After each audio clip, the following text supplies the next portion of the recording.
Assalamu alaikum wa rahmatullahi wa barakatuh. Algunos me conocéis ya seguramente por las redes sociales. Me llamo Abdelkarim Muyor. Probablemente algunos me conocéis personalmente, seguro. Otros, aunque sea de hace años, que hayamos coincidido en Madrid de alguna manera.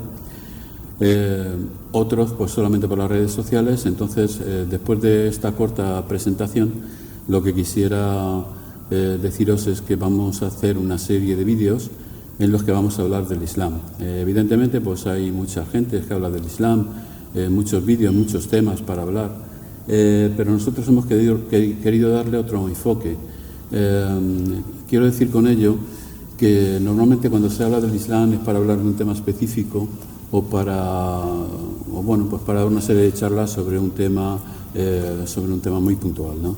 Nosotros lo que queremos ahora hacer es recorrer el Islam del principio hasta el fin, utilizando para ello la vida de Sayyidina Rasulullah sallallahu alaihi wasallam y los acontecimientos que pasaron en su vida. La idea es no tratar el Islam como si fuera una doctrina legal y tampoco una doctrina filosófica, sino utilizar la vida del profeta para significar los elementos más importantes de nuestra religión, los acontecimientos, las aleyas del Corán y qué significado tienen. Es decir, no vamos a pararnos únicamente en el dato histórico, sino utilizar los datos históricos para sacar de ellos la doctrina y el alcance de significado que tiene todo aquello que pasó. Allah dice hay un hadith que dice que cada aleya del Corán tiene 7 significados superpuestos. Algunos otros hadices complementarios a este dicen que en algunos casos hasta 70. Entonces lo que queremos decir con ello es que cuando leemos una aleya del Corán no tenemos que pensar en lo que nosotros comprendemos en ese momento o en lo que nosotros creemos comprender, sino tratar de entender que hay un significado muy superior al que nosotros llegamos a percibir. Entonces, a esta serie de vídeos les hemos llamado Caminando sobre el Universo. Y este nombre fue inspirado por un hecho que me ocurrió. Yo hace 10 años, cuando estuve en Meca, pues me fui con la familia, es decir, con mi esposa y con mi hija, y también con el padre de mi esposa, que es mi maestro en el Islam. Antes, unos días, 3-4 días antes de ir, soñé que caminaba por el espacio y mi esposa, mi hija y mi maestro estaban en el espacio esperándome que yo llegara y ellos tenían una casa allí, o teníamos todos una casa allí. Entonces yo comprendí que aquel viaje era un viaje magnífico, que tenía un alto significado, y esa imagen, que todavía la tengo en mente, es la que yo he querido utilizar para dar sentido a estos vídeos. Es decir, contamos por qué a través de la vida del profeta. Bueno, pues a través de la vida del profeta, porque es a través de ella que llegó la revelación del Corán. Es decir, ya no solamente desde la fecha de la revelación del Corán, sino anteriormente, la vida de Muhammad ha sido plena de significados. Desde el momento en el que su madre vio el palacio de Kisra cuando él nació, y desde el momento en el que a los 4 años se le sacó el corazón, se le limpió, se le quitó el coágulo y se le llenó de fe y de conocimiento. Es decir, Muhammad ya a partir de los 4 años, cuando él estaba con sus padres de leche, con su madre de leche y su esposo en la Badia, en las afueras de la Meca, porque su madre le llevó allí a causa de que quería salvarle de los agobios de la ciudad, pues entonces llegaron 2 ángeles, le abrieron el pecho, le quitaron un coágulo del corazón y lo llenaron de fe y de sabiduría. Es decir, Muhammad a los 4 años ya detentaba la sabiduría. Por otro lado, el profeta Muhammad ha sido mencionado en otros hadices y ha sido mencionado como existiendo antes de Sidna Adam. Ese es un tema que trataremos en uno de los capítulos. Yo creo que vamos a hacer unos entre 17, 18, 19, 20 capítulos, y en uno de ellos trataremos precisamente de este punto, así como cuando llegue la época de la revelación, cuando llegue el turno de la revelación, hablaremos de de la naturaleza del Corán y por qué tiene tantos significados superpuestos. En otros hablaremos de la sunna, de por qué la sunna, qué es la sunna en realidad. En otros hablaremos pues simplemente de acontecimientos que ocurrieron en la vida de Muhammad, como la batalla de Badr y Uhud, como la entrada en Medina, para significar qué es el mensaje que hay que retener de esos acontecimientos, de esas circunstancias. Es decir, la vida del profeta y las circunstancias aledañas a su vida, sobre todo cuando ya entró en Medina y allí había una sociedad que le acogió, esta vida social que ocurrió alrededor del profeta es una muestra extrapolable a cualquier sociedad y a cualquier vida social de no solamente de aquel tiempo, sino de cualquier tiempo. Es decir, todo lo que ocurrió en Medina está ocurriendo ahora. En estos momentos ha ocurrido desde entonces hasta ahora y seguirá ocurriendo hasta que Dios quiera, hasta que Allah quiera. Entonces el mensaje que quiero dar es que no hablemos del Islam como si fuera una filosofía que nos distinga de otras filosofías o una ley que nos distinga de otras leyes, sino como un principio universal que desciende de Allah a la humanidad a través del profeta. ¿Y por qué a través del profeta? Y entonces podemos contestar, ¿y por qué rezamos en comunidad detrás de un imán?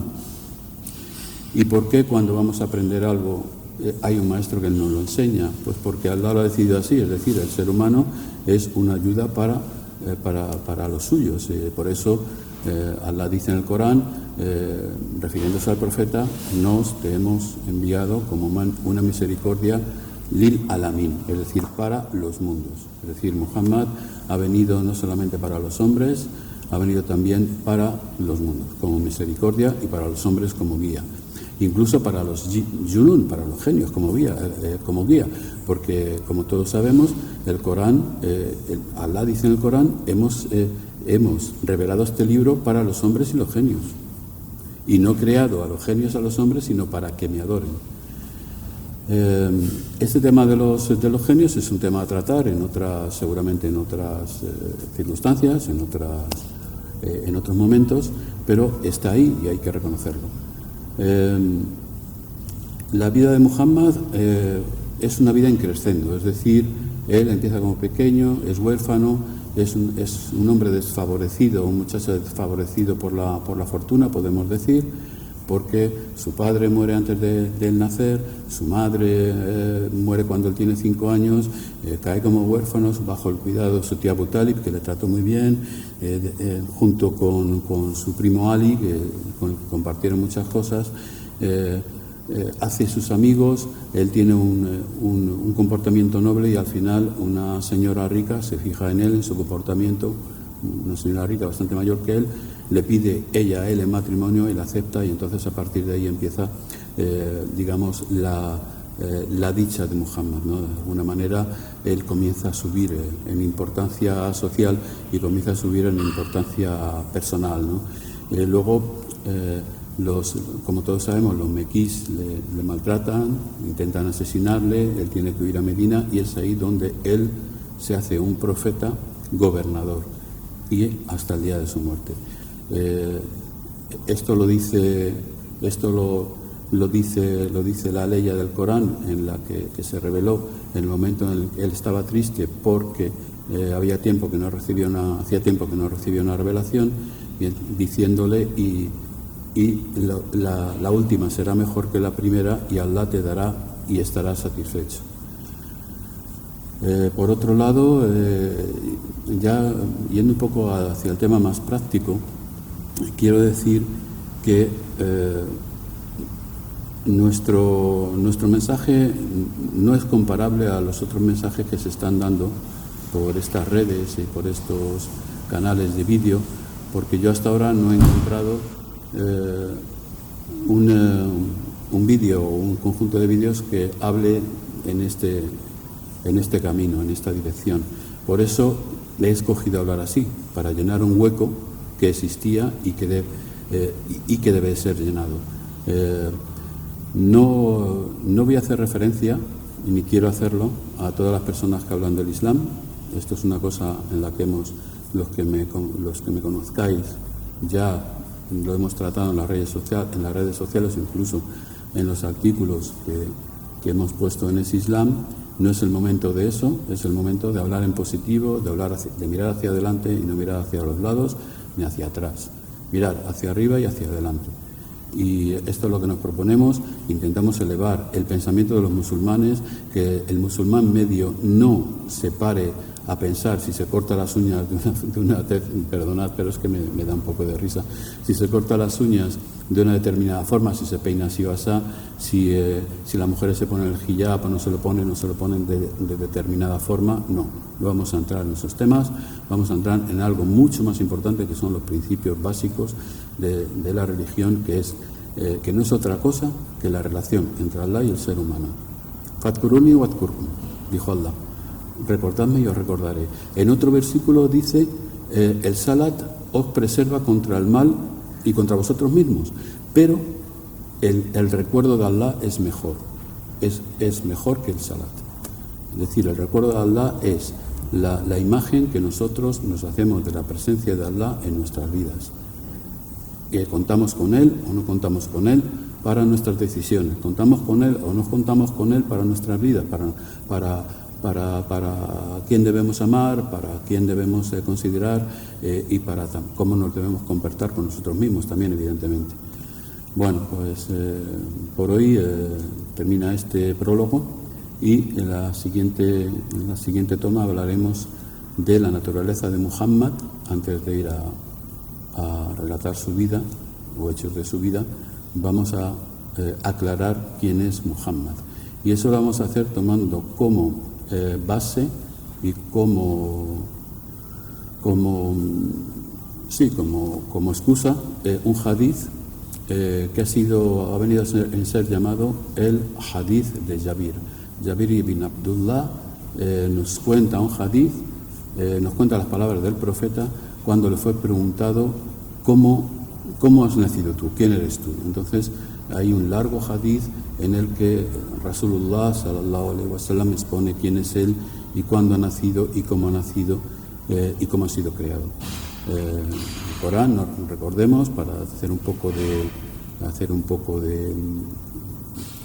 predisponeros a lo que va a venir, recordad que el Corán dice: nos te hemos creado de una naturaleza grandiosa, adima.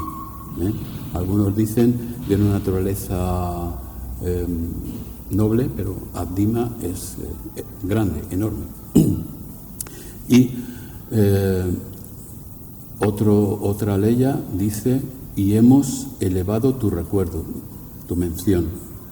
Es decir, y eso quiere decir que Allah, junto a la ilaha illallah, la atestación de su unicidad, ha puesto la profecía de Muhammad, es decir, lo decimos junto. Y en otro hadith, en otra ley del Corán, como lo acabamos de decir, dice: nos te hemos enviado como una misericordia para los mundos. Es decir, no dice los mundos, dice la creación en sí, y todos los mundos que ya contiene, los que conocemos y los que desconocemos. Bueno, pues salam alaikum, rahmatullahi wa barakatuh. Estáis invitados y esperamos que cada día, cada semana saquemos un par de vídeos hasta terminar con esta serie. Luego prepararemos otra, inshallah, cuando llegue el momento y la ocasión lo precise. Salam alaikum wa rahmatullahi wa barakatuh.